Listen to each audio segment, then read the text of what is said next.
जब स्कूल में थे तो आप किसी चीज को पढ़ते थे परसेंटेज के लिए, इसीलिए पढ़ाई आपके लिए जहर बन गई थी कि डाइवर्सिफाइड भारत में सबको साथ लेकर ही चलना पड़ेगा। परफ्यूम की सबसे बड़ी मार्केट है यूरोप, 4 महीने बर्फ से ढका हुआ यूरोप। कास्टिसिज्म बहुत तेजी से बढ़ रहा है। अभी लखनऊ में समारोह हुआ बुद्धिस्टों का और 22 प्रतिज्ञा दिलाई गई कि हम राम और कृष्ण को भगवान नहीं मानेंगे। मोदी जी सरस्वती की पूजा नहीं करते, लक्ष्मी की पूजा नहीं करते, प्रधानमंत्री है तो ध्यान करते हैं, योग करते हैं। आप जब स्कूल में थे तो आप किसी चीज को पढ़ते थे परसेंटेज के लिए,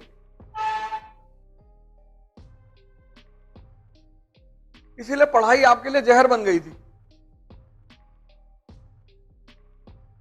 क्योंकि आपके दिमाग में एक चीज रोटेट होता था कि मुझे परसेंटेज लाना है तभी दिल्ली यूनिवर्सिटी में एडमिशन होगा। और ये जो पढ़ाई होती है परसेंटेज के लिए, इसका कोई परिणाम नहीं होता, ये बेकार की पढ़ाई है। ये दुनिया की सबसे वाहियात पढ़ाई है परसेंटेज वाली, क्योंकि ये डिप्रेशन का शिकार कराती है लोगों को। परसेंटेज, जिस देश में कंपटीशन होता है हर एग्जाम में, वहां परसेंटेज की क्या वैल्यू है? जब तुम्हें फाइनली कंपटीशन लेना ही है, SSC, banking, NDA, CDS, IAS, PCS, सब में, तो क्या मतलब है कंपटीशन से? तो परसेंटेज से क्या मतलब है? परसेंटेज का मतलब था 1960-70 में, जब परसेंटेज के आधार पर नौकरी मिलती थी। अभी उसका कोई रोल नहीं है। ये जो पढ़ाई है ये यूजलेस पढ़ाई है। इसमें आपका दिमाग एक्टिव नहीं हो पाता कि यार ये मैं क्यों कर रहा हूं। आपको लगेगा कि चलो मान लो 98% आ गया तो जीवन में क्या परिवर्तन होगा। लेकिन जब आप किसी सब्जेक्ट को इसलिए पढ़ते हैं क्योंकि वो सब्जेक्ट आपके लाइफ में भी यूजफुल है।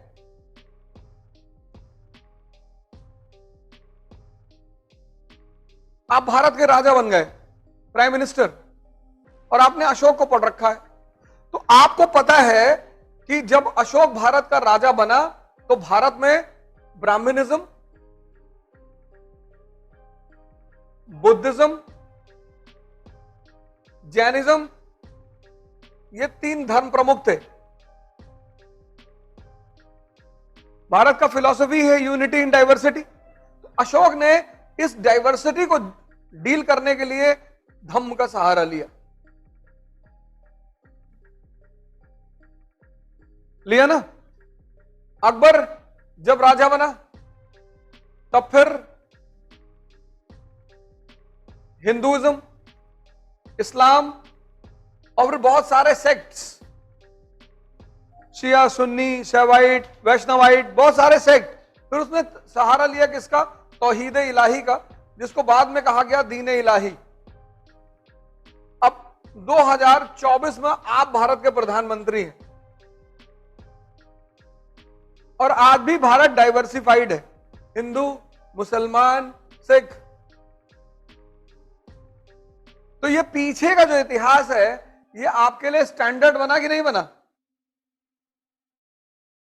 कि डाइवर्सिफाइड भारत में सबको साथ लेकर ही चलना पड़ेगा, इसलिए पढ़ना है।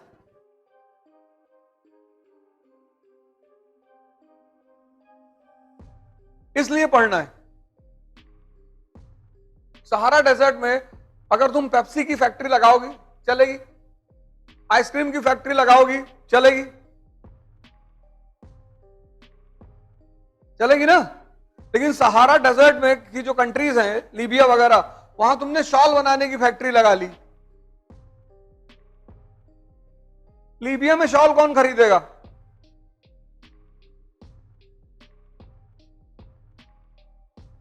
लीबिया में कोई शॉल खरीदेगा?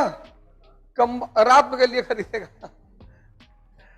लेकिन रात के उनकी भोजन इतना प्यारा होता है, ऊंट खाते हैं तो ऐसे ही रहते हैं, उनका भोजन बड़ा अच्छा है।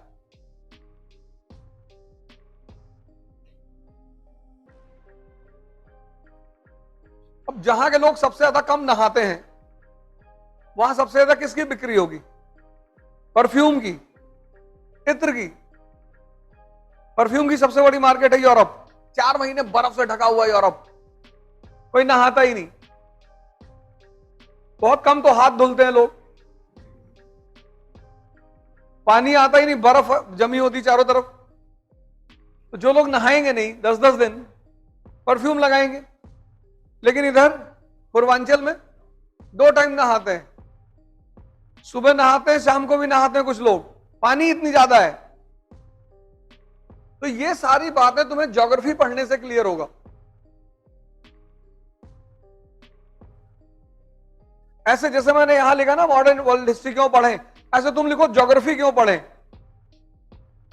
तो ज्योग्राफी 2 पार्ट में डिवाइडेड है, फिजिकल ज्योग्राफी, ह्यूमन ज्योग्राफी।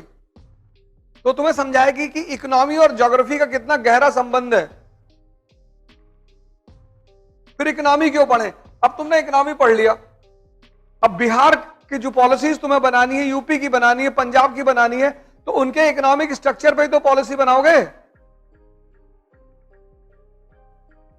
तो आप किसी चीज को परसेंटेज के लिए नहीं पढ़ना है, आप किसी चीज को उसकी यूटिलिटी के लिए पढ़ना है कि इसकी उपयोगिता क्या है, ये मुझे पढ़ने के बाद कितना काम आएगा। देखो यूपी में, बिहार में, इस वक्त लगभग पूरे भारत में जातिवाद, कास्टिज्म बहुत तेजी से बढ़ रहा है।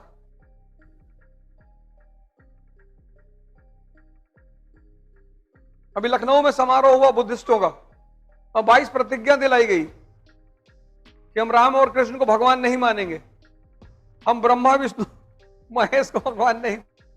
अच्छी बात है, वो सब कोई बुरी बात थोड़ी है, ये तो श्रद्धा की बात है, जबरदस्ती थोड़ी मनवाओगे किसी से, कोई बात नहीं, उनका मन नहीं है ना माने। क्यों? अच्छा वो नहीं मानेंगे, उसके पीछे जो वो तर्क देते हैं वो बड़ा प्यारा देते हैं।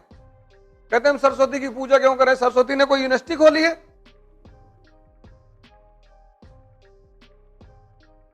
हम लक्ष्मी जी की पूजा क्यों करें, सबसे ज्यादा पैसा अमेरिका के पास है।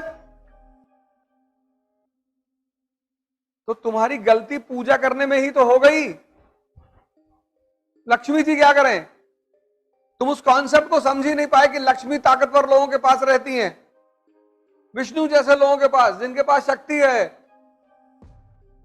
तो तुमने शक्ति तो पैदा किया ही नहीं, और चाहते हो लक्ष्मी, तो बिना शक्ति के बुद्ध के पास रहोगे तो भी पैसा नहीं मिलेगा। थाईलैंड में है तो बुद्धिस्ट, दुनिया के सबसे अमीर हैं। जब तर्क दो तो अच्छा दो। जैसे मेरी कभी मुलाकात इन लोगों से हो या आपकी हो तो उनसे कहो कि बुद्ध की पूजा करो ध्यान करने के लिए, ये सब मत कहो लक्ष्मी ने पैसा नहीं दिया, सरस्वती ने विद्या नहीं दी। अच्छा तर्क दो, बढ़िया तर्क दो कि हम बुद्ध की तरफ जा रहे हैं, क्यों, हमें ध्यान करना है, हमको ताकतवर बनना है, तो सुन के भी अच्छा लगे। मोदी जी सरस्वती की पूजा नहीं करते, लक्ष्मी की पूजा नहीं करते, प्रधानमंत्री हैं तो ध्यान करते हैं, योग करते हैं। 72 साल की उम्र में कहते हैं मैं 4 ही घंटा सोता हूं, मुझे तो आज तक ये समझ में नहीं है कि ऐसा कैसे करते हैं। वो कहते हैं प्रधानमंत्री, तो मानना पड़ेगा।